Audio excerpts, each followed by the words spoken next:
Hello students, welcome to our YouTube channel your BSc guide. आज के इस video में हम बीएससी फोर्थ सेमेस्टर केमिस्ट्री का यूनिट नंबर 1 को डिटेल में पढ़ रहे थे, जिसका नाम है एटॉमिक स्ट्रक्चर। आज उसका क्लास नंबर 3 है। इसके पहले की 2 क्लासेस हो चुकी है और syllabus most important chapter unit topic भी हो चुका है। अगर आपने नहीं देखा है तो मेरे चैनल पे जाइए, प्लेलिस्ट बनी हुई है बीएससी फोर्थ सेमेस्टर केमिस्ट्री की, आप वहाँ से जा कर के भी देख सकते हैं। नहीं तो इस वीडियो के डिस्क्रिप्शन बॉक्स में मैं आप लोगों को प्लेलिस्ट का लिंक भी प्रोवाइड कर दूंगी, आप वहाँ से जा कर के भी देख सकते हैं। इसके पहले की वीडियो में मैंने आप लोगों को डी ब्रॉगली इक्वेशन और स्क्रॉडिंजर वेव इक्वेशन, हाइजेनबर्ग का अनसर्टेनिटी प्रिंसिपल पढ़ा दिया है। आज की वीडियो में आप लोगों के लिए बहुत ही ज़्यादा इंपॉर्टेंट टॉपिक लेकर के आई हूँ, जो कि है फिजिकल सिग्निफिकेंस ऑफ साई और साई का स्क्वायर। ठीक, ये स्क्रॉडिंजर वेव इक्वेशन का ही पार्ट है, लेकिन ये अलग से भी पूछा जाता है आप लोगों के एग्ज़ाम में। ये पूरा का पूरा थ्योरेटिकल पोर्शन है, तो मैं आप लोगों के लिए पूरा का पूरा पढ़ाऊंगी इसको। अगर आप नए हैं तो चैनल को सब्सक्राइब कर लीजिए। बेस्ट से बेस्ट कंटेंट आप लोगों को मेरे चैनल पे मिलेगा, और इसके पहले के वीडियो नहीं देखी है तो ज़रूर देख लीजिएगा। ये पूरा का पूरा थ्योरेटिकल पार्ट है, तो मैं आप लोगों के लिए लिख करके ले आई हूँ। पहले मैं आप लोगों को पहले दिखा देती हूँ, फिर मैं आप लोगों को एक एक पॉइंट समझाऊंगी और आप लोगों को प्रॉपर्ली नोट डाउन करते हुए चलना है। तो वीडियो पूरा देखिएगा, स्किप मत कीजिएगा।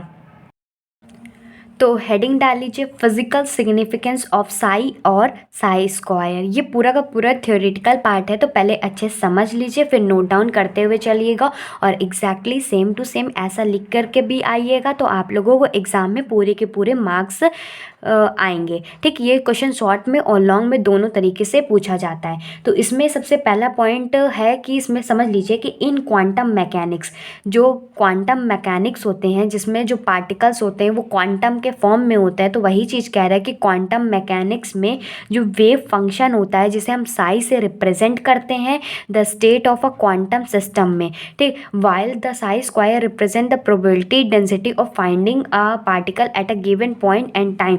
इसमें कह रहा है क्वांटम मैकेनिक्स में जो वेव फंक्शन साई है रिप्रेजेंट करता है state of a quantum system को। मतलब जो साई क्या रिप्रेजेंट करता है कि क्वांटम सिस्टम की कैसी स्टेट है, और जो साई स्क्वायर है वो रिप्रेजेंट करता है कि probability density of finding a particle की, उसमें कितने पार्टिकल पाए जाने वाली हैं, उसकी क्या प्रोबेबिलिटी है, उसकी डेंसिटी है किसी एक पॉइंट में टाइम के साथ। ठीक, तो साई को हम क्या रिप्रेजेंट करेंगे कि ये एक तरह का वेव फंक्शन है, या कह सकते कि प्रोबेबिलिटी एम्पलीट्यूड है किसी एक इलेक्ट्रॉन का। It can be positive, negative और इमेजिनरी हो सकता है। मैं जानती हूँ कि बहुत सारे बच्चों को ये समझ में नहीं आ रहा होगा, क्योंकि ये क्वांटम मैकेनिक्स का पार्ट है और क्वांटम मैकेनिक्स बहुत ही ज़्यादा थोड़ा टफ होता है, तो समझने की कोशिश कीजिए। मैं आप लोगों को इजी लैंग्वेज में ही लिखवाती हूँ ताकि आप लोगों को अच्छे से समझ में आ जाए। इतना समझ में आया कि क्वांटम मैकेनिक्स में जो वेव फंक्शन साई होता है वो किसी भी क्वांटम सिस्टम का स्टेट को रिप्रेजेंट करता है, और साई स्क्वायर किसी भी पार्टिकल की किसी भी एक पॉइंट पे टाइम पे वो डेंसिटी को बताता है। जो साई होता है ये वेव फंक्शन होता है, प्रोबेबिलिटी एम्पलीट्यूड कहा जाता है किसी भी एक इलेक्ट्रॉन का। ये पॉजिटिव भी हो सकता है, नेगेटिव भी हो सकता है, और कोई एक इमेजिनरी वैल्यू भी हो सकता है जिसका कोई भी फिजिकल सिग्निफिकेंस है ही नहीं। मतलब साई का कोई भी फिजिकल सिग्निफिकेंस नहीं है। ठीक, अब साई स्क्वायर के बारे में समझ लेते हैं कि साई स्क्वायर क्या होता है। ये प्रोबेबिलिटी डेंसिटी है, या कह सकते हो कि चार्ज डेंसिटी है किसी भी एक इलेक्ट्रॉन का, एटम का। जैसे कि एक इलेक्ट्रॉन है, उसके एटम है, देखिए यहाँ पर एक एटम है, उसके चारों तरफ इलेक्ट्रॉन है, तो उसकी जो डेंसिटी होगी उसी को कहते हैं साई स्क्वायर। तो वही चीज़ कह रहा है कि जो प्रोबेबिलिटी डेंसिटी है, या कह सकते हैं जो चार्ज डेंसिटी है किसी भी finding an electron in an atom, atom में किसी भी इलेक्ट्रॉन, एटम में इलेक्ट्रॉन को फाइंडिंग करने की जो डेंसिटी है, चार्ज डेंसिटी, प्रोबेबिलिटी डेंसिटी है, उसको साई स्क्वायर कहते हैं। The value of Sai square determine the probability of finding an electron. जो साई स्क्वायर की जो वैल्यू है वो डिटरमाइन करती है किसी भी इलेक्ट्रॉन की प्रोबेबिलिटी को किसी भी एक टाइम पे और किसी भी एक पॉइंट पे। अगर हम देखते हैं कि अगर ये साई स्क्वायर की वैल्यू 0 हो जाती है तब क्या होगा कि the probability of finding an electron at that point is negligible. मान लीजिए हम किसी एक पॉइंट पे हमें प्रोबेबिलिटी निकालनी है कि वहाँ पर कितने इलेक्ट्रॉन पाए जाते हैं। अगर हमें साई के स्क्वायर की वैल्यू 0 है तो मतलब वहाँ पर जो पाए जाने वाले इलेक्ट्रॉन हैं उनकी प्रोबेबिलिटी जो होगी वो नेग्लिजिबल है। अगर वही साई स्क्वायर की वैल्यू बहुत ही ज़्यादा हाई होती है तो हम ये कह सकते हैं कि उस जगह पे जो इलेक्ट्रॉन पाए जाने की प्रोबेबिलिटी है वो बहुत ही ज़्यादा हाई होगी और वो इंडिकेट करेगा कि electron has been there for a long time और वहाँ पर इलेक्ट्रॉन बहुत ही लंबे समय से रह रहा है और रहेगा भी। ठीक। और इसके बाद देखते हैं अगर हम साई स्क्वायर की वैल्यू लो होती है तो इसका मतलब है कि हम कह सकते हैं कि जो प्रोबेबिलिटी है किसी भी इलेक्ट्रॉन को फाइंड आउट करने की तो उस पॉइंट पे बहुत ही ज़्यादा कम होगी और वो इंडिकेट करेगा कि electron is only present for a short time, कि वहाँ पर जो इलेक्ट्रॉन होगा वो बहुत ही शॉर्ट टाइम के लिए प्रेजेंट होगा। तो इसमें साई और साई का सिग्निफिकेंस बताना था तो मैंने साई के बारे में आप लोगों को बता दिया है, साई स्क्वायर का बता दिया है, जब इसकी वैल्यू 0 होगी, हाई होगी और लो होगी तब और क्या होता है इसमें। अब इसमें कुछ और भी पॉइंट्स हैं उसको भी देख लेते हैं ताकि आप लोगों को फिजिकल सिग्निफिकेंस ऑफ साई और साई के स्क्वायर के बारे में पूछा जाए तो आप लोग ये सारे पॉइंट्स को लिख लीजिए। कुल मिलाकर के इतना समझिए कि अगर कोई एक एटम है उसके चारों तरफ इलेक्ट्रॉन है, उसके अगर हमें प्रोबेबिलिटी फाइंड आउट करनी है या वेव फंक्शन फाइंड आउट करना है जिसे हम साई कहते हैं तो उसको हम लोग कैसे फाइंड आउट करेंगे। तो अगर हम साई की बात करते हैं तो साई में क्या होता है कि हम इसका कोई भी फिजिकल सिग्निफिकेंस नहीं निकाल सकते हैं लेकिन साई स्क्वायर में निकाल सकते हैं, जिसके 0 पे वैल्यू पे निकाल सकते हैं, हाई वैल्यू पे भी निकाल सकते हैं और लो वैल्यू पे भी निकाल सकते हैं। कुछ और भी पॉइंट्स है आगे देख लेते हैं। इसमें नेक्स्ट पॉइंट है जो मैक्स बॉन्ड propose the interpretation that the meaningful quantity is psi square known as probability density.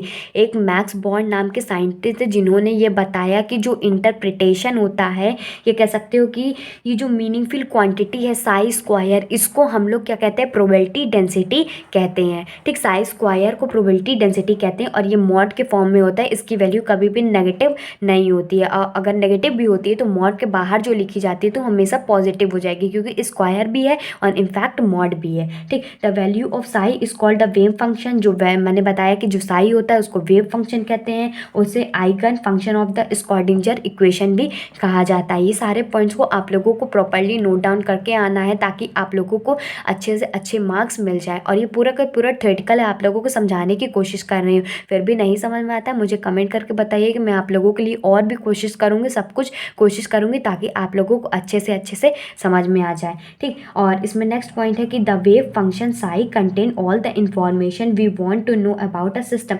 जो वेव फंक्शन साई होता है इसके अंदर सारी की सारी इंफॉर्मेशन होती है कि कैसे इलेक्ट्रॉन मूव करेगा, कैसे एटम में इलेक्ट्रॉन वो चारों तरफ रिवॉल्व करता है, तो वो पूरे के पूरे सिस्टम की जानकारी हमें देता है। ठीक, all the properties of a system can be calculated from its wave function. जितनी भी प्रॉपर्टीज़ होती है उस सिस्टम की तो हम वो वेव फंक्शन के थ्रू इसको कैलकुलेट कर सकते हैं। नेक्स्ट पॉइंट देखते हैं। नेक्स्ट पॉइंट है कि the wave function psi in the Schrodinger equation represent the amplitude of the electron wave.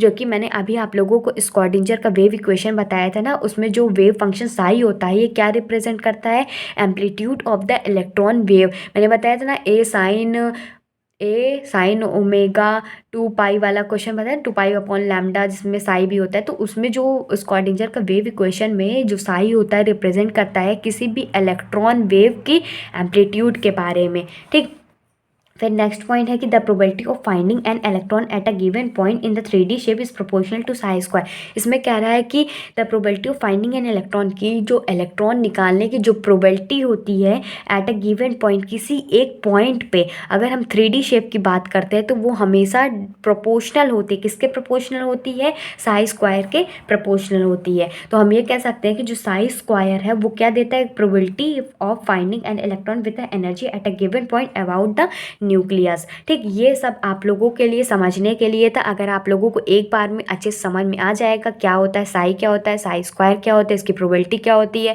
Sai square को किससे रिप्रेजेंट करते हैं और साई को क्या कहते हैं और क्या नाम से बुलाते हैं, तो ये सारी चीज़ समझ में आ जाएगा। तो आप लोग खुद के लैंग्वेज से भी बना करके लिख सकते हैं। बाकी मैंने जितना आप लोगों को पढ़ा दिया उतना सफिशियंट है। तो आज का टॉपिक बस इतना ही था, छोटी सी वीडियो ही बनी है लेकिन आप लोगों के लिए ये इम्पॉर्टेंट था तो मैंने सोचा कि अलग से ही इसको बता देती हूँ, थोड़ा सा थ्योरेटिकल पोर्शन भी है, तो ज़्यादा से ज़्यादा बच्चों तक शेयर कीजिए ताकि और भी बच्चों तक पहुँच सके और उनके एग्ज़ाम में अगर ये क्वेश्चन आ जाता है तो वो भी अच्छे से अटेम्प्ट कर सके। अब नेक्स्ट वीडियो में मिलते हैं। नेक्स्ट वीडियो में आप लोगों के लिए और भी टॉपिक्स लेकर के आई हूँ, जैसे कि क्वांटम नंबर्स हैं, क्वांटम नंबर्स है, वेव फंक्शन है, और भी शेप्स ऑफ एसपीडी ऑर्बिटल है, अबाउ पॉली प्रिंसिपल है। तो आगे और भी लेक्चर चलते हुए चले जाएंगे, तो आप लोग चैनल को सब्सक्राइब कर लीजिएगा। पूरे के पूरे यूनिट को डिटेल में पढ़ाने वाली हूँ, समझाने वाली हूँ, लिखवाने वाली हूँ, तो ज़रूर से नोट डाउन कर लीजिएगा। ठीक, goodbye and stay safe.